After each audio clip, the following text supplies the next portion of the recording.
We're going to talk about Simplikate. So mainly what the leasing agents use: concierge, porter, property managers, asset managers, etc. So this is the dashboard. I've got every module since I'm an administrator, but for a leasing agent, they might just, I think they just have a unit database, request manager, mass communication, calendars, deliveries manager, and then it'll be fewer for the concierge, mainly just the unit database, import, and deliveries manager. So we'll take a quick look first at the roles. So all the roles are pretty much predefined already. For leasing agent, concierge, there's a couple admin roles in there, asset manager. I think we have property manager in there as well. Each one of these roles could be modified or customized, but I think they're right the way they are now, so I wouldn't worry about changing them. So if there's ever a question on what these roles are, you could just simply go to roles, click on. So for a leasing agent, if we go to modules, we can see that they have access to the calendar, access to deliveries manager, request manager, and the unit database.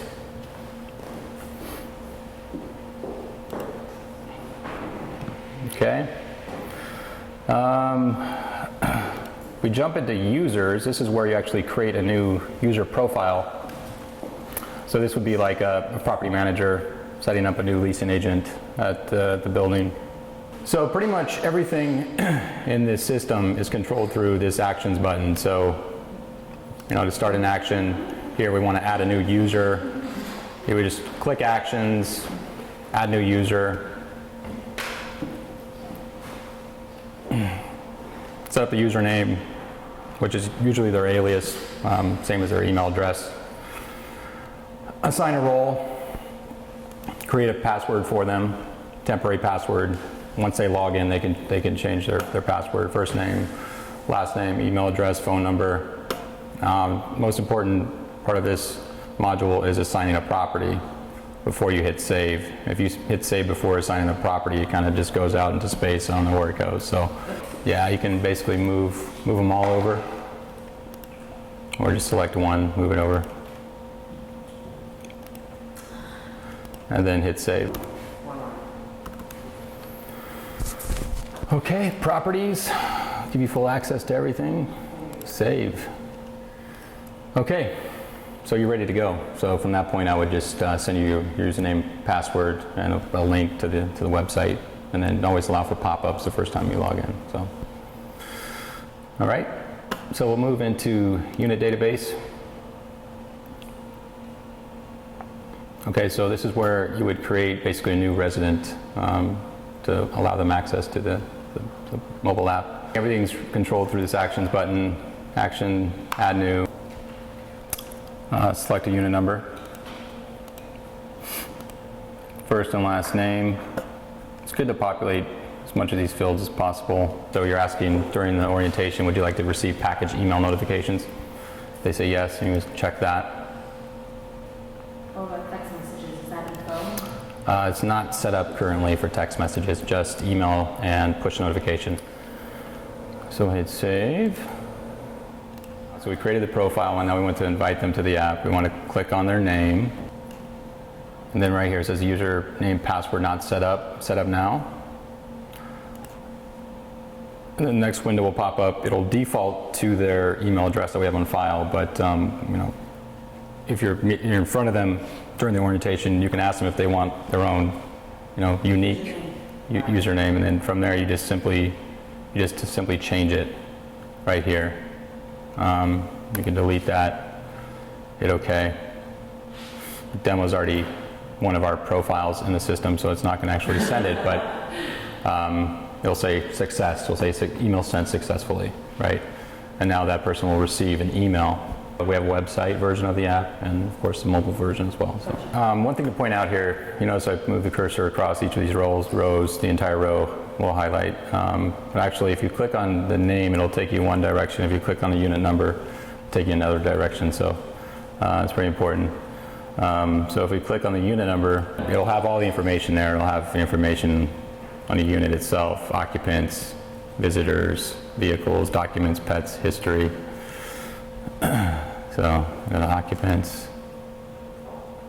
visitors. So this is their visitor log. So as they're adding requests through the mobile app, basically what happens is when they hit request or add visitor request, all the concierges on the property are notified that so-and-so has just added a visitor to their guest list. When you make that request via the mobile app, you just want it to allow for that month, the next month. I'm curious, do we allow keys for guests? Like, let's say my sister's coming to town and she's staying. You could purchase an additional key.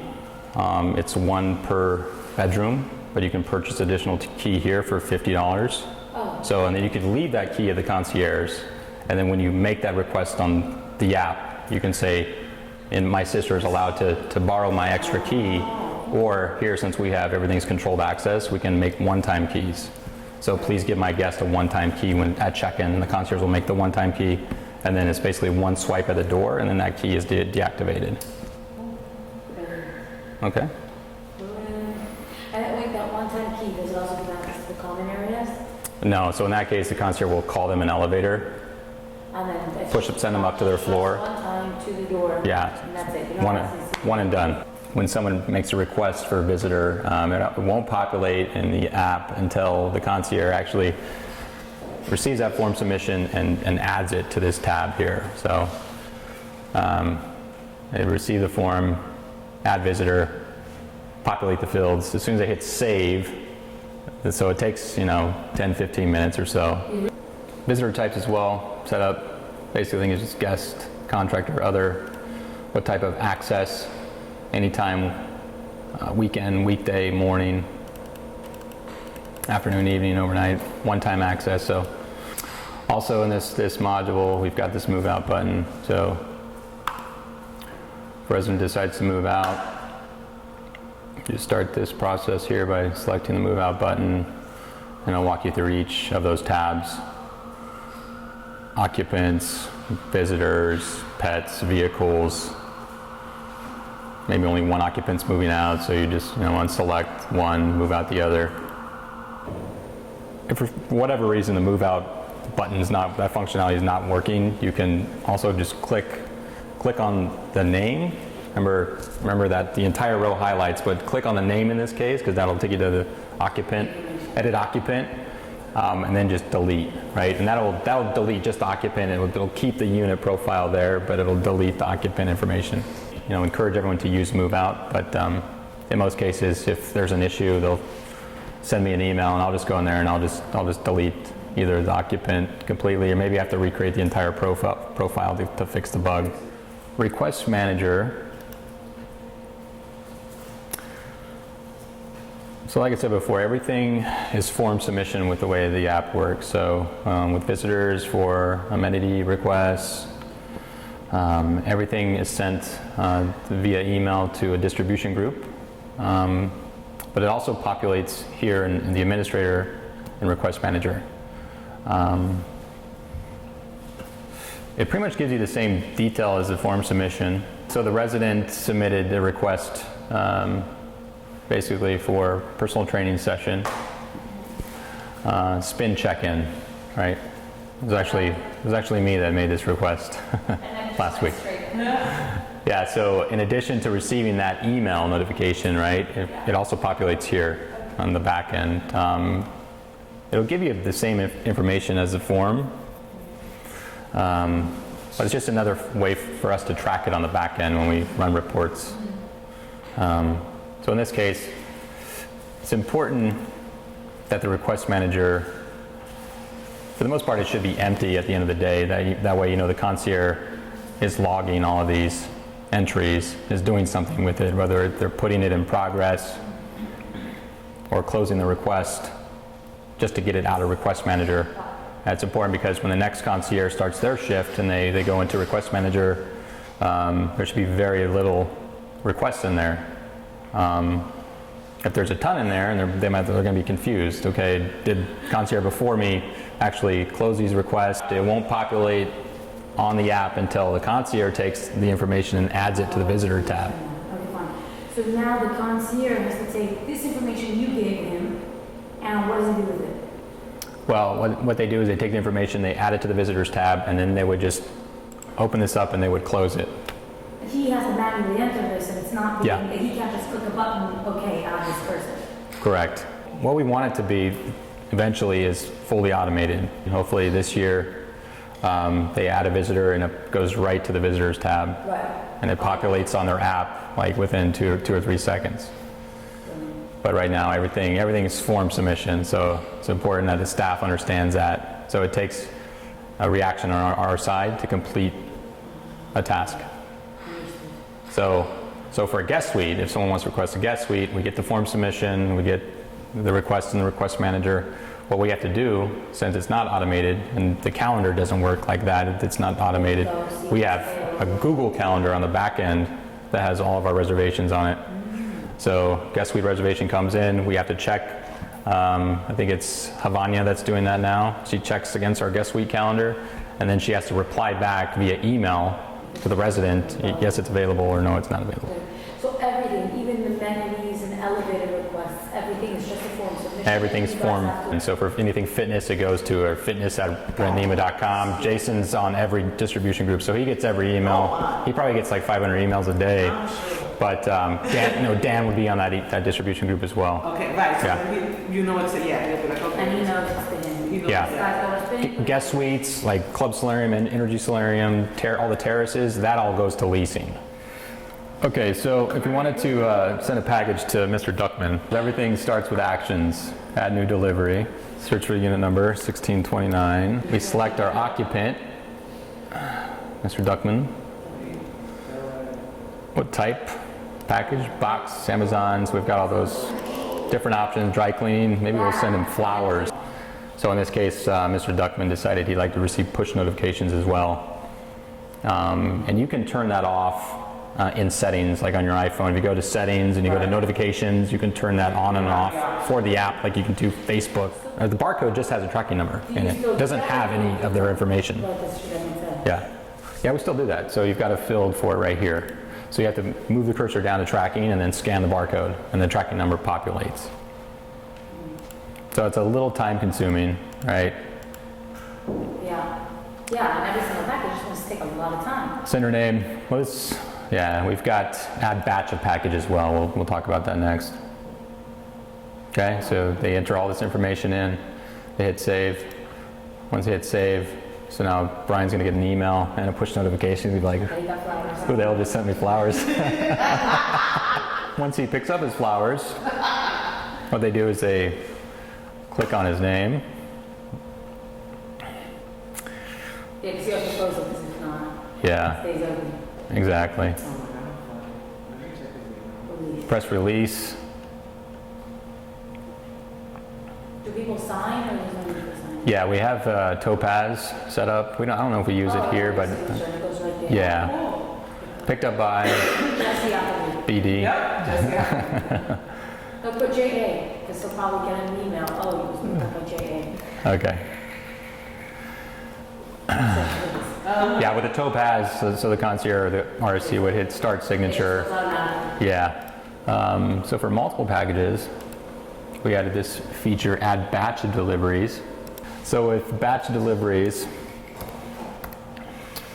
it works a lot quicker because you can tab through all the fields and then simply just use your mouse to change, pick up location, concierge, cold storage, tracking number. So, and then once you move down to the next box, as soon as you press a number, the next box will appear down below. So this is pretty quick.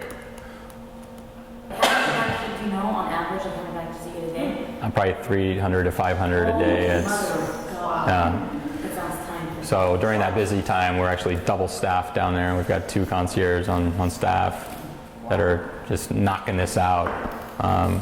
Because we also we deliver packages here as well. So it'll actually say in that email to Brian, if you'd like your package delivered, just reply back to this email.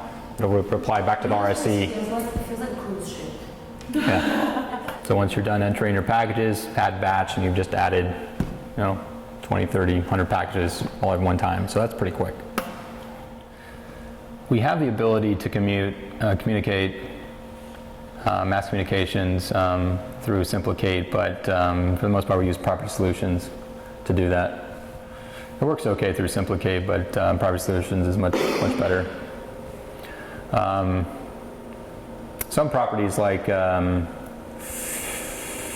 Tau, they actually use Simplikate for everything, right? So properties that have HOAs, those systems that they used to use, like Building Link, they don't have anymore. So any building with a HOA is primarily using Simplikate for their database of owners, right? So in that case, at Tau, we've got the leasing agents, leasing staff using property solutions for mass communications. But anything through the HOA, they're using Simplikate for mass communications, okay? All right, so for calendars, I guess I should back up to calendar setup real quick. What you do, if you want a calendar to show on the mobile side, is you create the calendar, assign an event type to it. So here we've got charity event, spin, reservation, holiday, inspection, social event, other. Those are all different event types. What calendars that we have that can be seen on the mobile app, and whether you want it to be shown or hidden to the resident or not. So in this case, all of our calendars can be seen on the mobile app. Fitness calendar, community calendar, club solarium, energy solarium, so on. Okay, so first you create the calendar, and if you want to add an event to the calendar, you go to the calendar button, start with actions, add new event. Add new event if you want to add new spin class. Description, so Dan would add a description of what the spin class is. If it's just on a single date this week, we could just go through this option here, start date, or we can add repeat. If it's reoccurring, every Sunday, Wednesday, Friday during that week.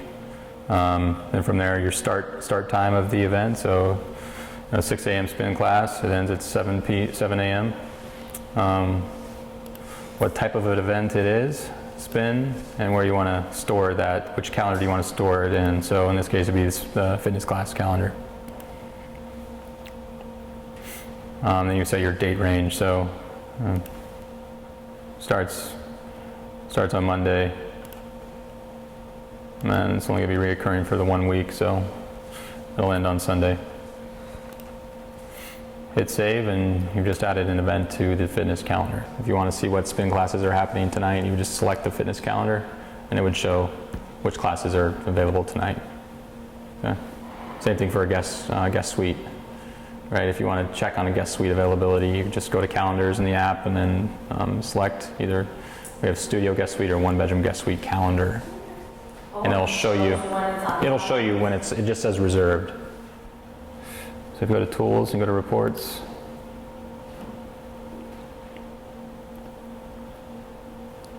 this I think is helpful for visitors by date. So essentially the concierge, when they start their shift, they can run a report. Might save them a little bit of time. When that guest arrives, they already have a list of who is approved to come into the building at that time. Unit history report, unit report, so that'll give us a report for every unit that we have in the database. Sometimes in error, a unit will get deleted, so we can run a unit report to see what units are there. We can add that unit back in. Occupant listing by unit, so all the occupants that we have in the database. Through the unit database, we can see history. There's a histories tab there, who completed an action, but we don't actually have a report that shows that. Export it out to CSV or an Excel, and then put a filter on it and see how many packages they still have to close out for the day.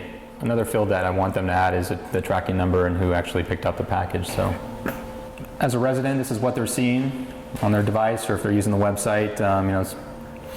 In Atlanta, maybe more people are using the website versus the mobile app, but they essentially do the same thing. We have apps for the Apple Store or Google Play. So basically Apple devices and Android devices. Okay, so this is our home screen here, amenities. So on this button you've got amenity reservation, all the different amenity types that we have here, and what each of them costs. Fitness reservation, complimentary assessment, personal training session. We're testing these check-ins because Dan wants to get rid of the paper sign-in sheets. So we added these check-ins. So as long as they're bringing their device with them to TRX, and they essentially just check in right there. What do you mean check in? How? Just on their phone. And in calendars through the fitness reservation button, you can check in for TRX. You could So I get what you're both sort of saying is the classes don't fill up. spin check-in, you set the date of the class. They're to like reserve a spot. They're just to like let them know that we were here. Right now it's just like a check-in, right? We're trying to eliminate paper. So, but eventually want it to be reserving a space. So if we have 10 spin bikes and you want to reserve a spin bike, it should be smart enough to know that, okay, 5 people have registered for this class, there's only 5 spin bikes left. But what's the point of checking in? To eliminate paper check-in. But why do you need to check in on paper? Because it's good to know who's attending the classes. Because we're running all those reports in the back end. So right now it's on paper. He's taking that information. He's updating his list every week, basically. Also space limitation. Yeah, space limitations. Well, yeah. For now, Just to track the usage, who's using, what classes work better than others. If he's got a low occupancy in one class versus another, maybe we move that class, or we decide to do a different class altogether. So that's why it's important to have those check-ins. So guest reservation, browse amenities. Just want to read about what amenities we have here. We've got all those loaded. Calendar. This is the all events calendar. You can also switch to guest suite calendar, 1-bedroom guest suite, check availability. All your deliveries will populate here. What's open, what's been closed. Discounts. So, we've got our inspired card, we've got all of our loaded PDF discounts. Resident handbook, parking rates, list of all the fitness classes, team bios for the fitness class. But yeah, with that interface for the valet, basically you go into the button, request your vehicle. If you have more than one vehicle, it'll respond, which vehicle would you like to call up? What happens if the valet right It'll just take you through the web version, the web-based version of it. So you would just enter your number, your ticket number there, just hit send, and it's got the current wait time at the valet. Nemo Laundry. So that's a completely separate profile.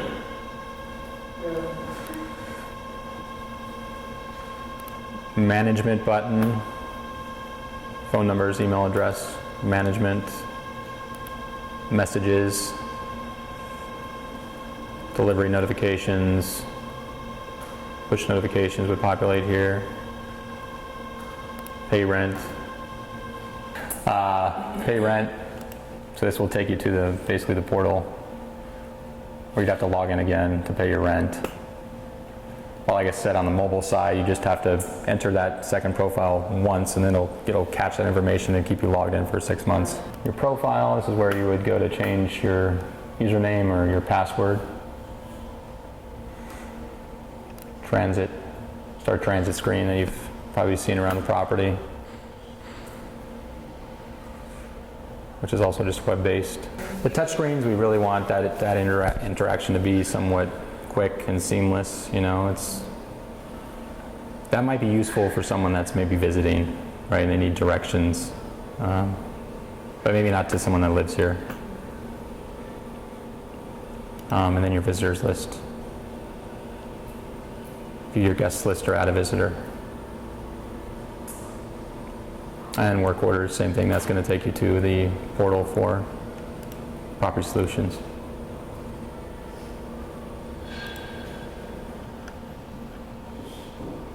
Okay, that's about it.